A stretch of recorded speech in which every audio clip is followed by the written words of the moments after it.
And now to my conversation earlier today with President Ghani, joining us from Kabul. I began by asking him if he expects the ongoing violence to get worse as U.S. troops continue to leave Afghanistan. As far as straight-out war is concerned, we're ready. We've been ready for months. The U.S. withdrawal is a strategic decision that clarifies a lot of things.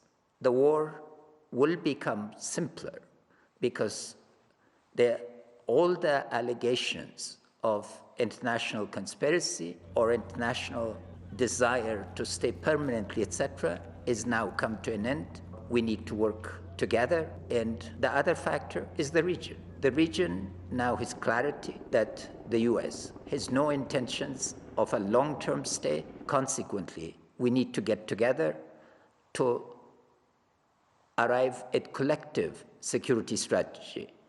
I hear you saying you are ready, and that says to me that you do anticipate violence increasing as the U.S. and NATO forces leave. But already there is ongoing fighting in the majority of Afghanistan's provinces, right? Something like 28 out of the 34 total provinces. And the Taliban have been gaining and holding ground, essentially encircling urban centers there. When you say you are ready, if your forces have not yet been able to hold them off so far, what makes you think that would change moving forward? I think, first of all, your perception, I'd like to call your perception into question with enormous respect. The Taliban are not holding. The Taliban are carrying sporadic attacks. It's a destructive force, not holding of territory. Arghandab was the only district in Kandahar where they tried to hold, and now the people hate them with passion. We know negotiators from your government have been meeting with representatives from the Taliban as well in Doha just a few days ago. Was there any progress made in those talks? The key to a political dialogue is that the Taliban accept that the future political system of Afghanistan is based on elections. That is the fundamental bottom line. Other things are discussable, negotiable, but if that fundamental issue is not granted, then the question of rights and the question of gains that have occurred in the last 20 years, particularly vis-a-vis women, youth, minorities, all walks of life, will be put into question.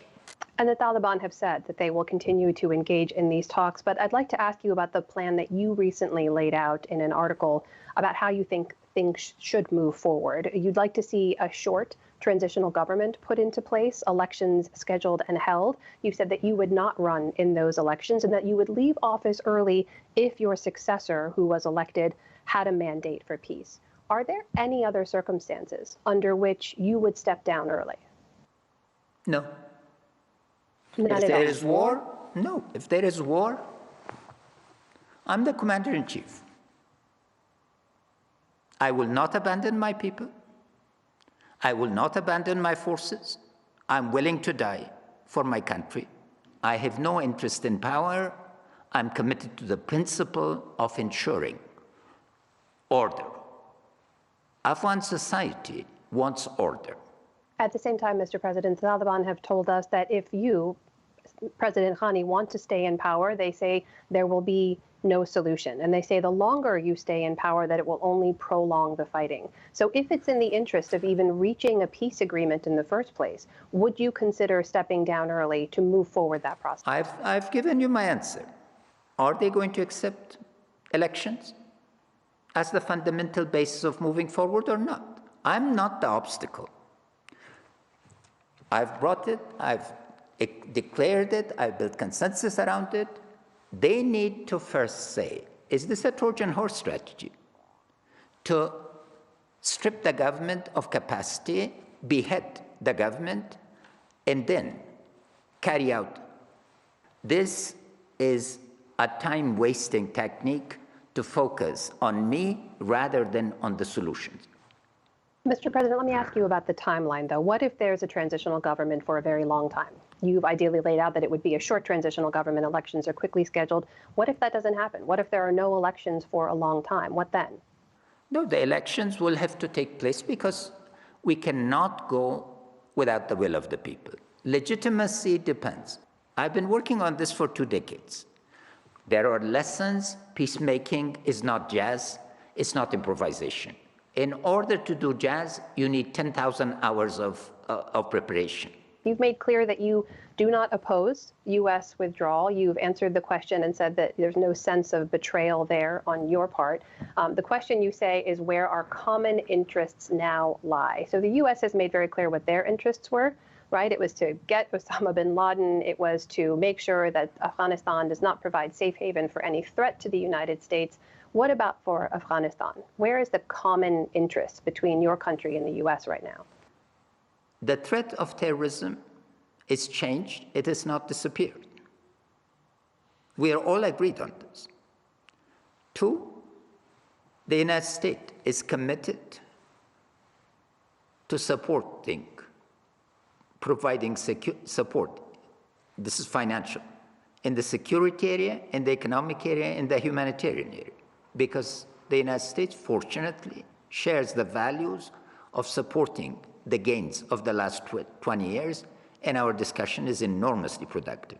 The same, fortunately, applies to NATO members and non-NATO members who've been our partners. But when you talk about that support, what specifically are we talking about? Humanitarian aid, as you mentioned, to rebuild infrastructure, and then also continuing military aid for Afghan forces? Yes, yes. And are you satisfied with the level of commitment you've gotten from the U.S.? Do you trust that there's an enduring partnership there? I trust them, yes. Let me ask you about the state of women, as you mentioned, because there are parts of the country in which the Taliban do hold rural parts of the country. And there are some places in which they've reinstituted something close to the brutal regime that they oversaw in the 90s, when women do not have the same rights they had before. I'm curious how you approach those areas. Do you plan on launching offensives to go in and help women secure those rights, or does Afghanistan's future mean your rights depend on where you live as a woman? The basic issue is citizenship. Our constitution is amendable except in 2 areas. 1, the Islamic character of the state cannot be amended. 2, the rights of citizens can only be improved through amendment. So it's crucial that we remain focused on the values that holds the society and gives it all. If Taliban want peace, then it has to be peace that respects the gains of the citizens of Afghanistan, and among them, first and foremost, women. If they do not want peace and want to gain power through violence and impose a dictatorial regime, then all the patriotic forces of Afghanistan would have to rally and make a decision, and that issue, unfortunately, would have to be decided on the field of battle. Mr. President, with all due respect, there are parts of the country where that's already the case. There have been reports from the BBC recently, just outside of Mazar-e-Sharif, where the Taliban have essentially set up a shadow government, reports from other parts of the country as well. You say that you're ready to defend in the future, but what have you already done to defend that ground? We've lost more than 40,000 of our forces. It's an all-volunteer defense and security force. And the network of support that the Taliban enjoys needs to be discussed openly, transparently, and people who provide them support need to be called also on the table. You're referring to some of your regional neighbors, and Pakistan in particular, correct? It's just not regional neighbors. There are international networks. The criminal networks, those who thrive on the drug trafficking, want this kind of disorder. The terrorist networks are not just from the region. We have people, 16 countries were providing recruits to Daesh that are right now just their women and children that we're trying to return. Mr. President, how worried are you about your own safety? I'm not worried. You're not worried. You have survived several assassination attempts. The Taliban have said that they see you as a puppet regime for the West. You're not worried about your safety? Sure. No. Look, I'm a believer. I've survived a lot. The talk of assassination and others is a disabling mechanism. This issue should not focus on me. I'm an instrument for the realization of my people's wishes and aspirations, and I need to take the risks. I cannot stop meeting with my people. I cannot stop focus. To the day, to the minute that I'm alive, I will be thinking creatively and in a focused manner to improve the lives of my people. Then history will make a judgment. President Ashraf Ghani of Afghanistan, thank you very much for your time. Thank you.